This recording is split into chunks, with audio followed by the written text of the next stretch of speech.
My name is Rebecca Wiley de Echevarria. I'm going to read two poems. The first one is about my great-grandfather. He's from Guatemala. He was murdered by the state, specifically soldiers that were trained by School of the Americas in Georgia. So that's what it's about. Buenaventura Echevarria. I see rape in the faces of my family. My great-great-grandparents are much, much whiter than their son, and my great-grandma has a high forehead and dark, angry hair. Her husband was a defense ambassador, but first, a young judge in a Mayan mountain village. People see what they want you to see, and when the white Guatemalan government sent Buenaventura into the highland forest, they expected a young Spanish judge. They got a half-Indian socialist.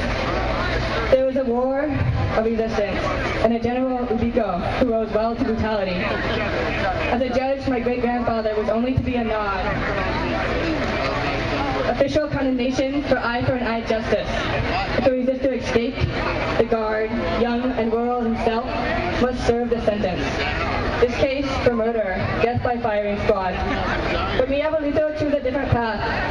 And years after walking out of the jungle, that general remembered birdsong, cooed, and became the new American figurehead. Mi familia had 12 hours and one set of clothes to escape the guerrillas' twisted fate. Another year, another coup, and he was back, only to explode in a U.S.-backed bombing, which shook the government's marble to its knees again.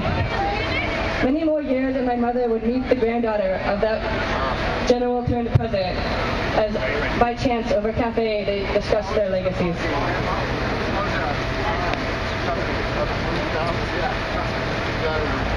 This one's about my cousin, and he was incarcerated for 4 years. It's called juvenile life, and you're incarcerated for your whole high school career. So that's what his story was.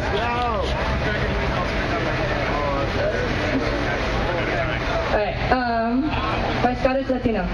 Mi mama told me, threes are special to us. We women all sneeze in three.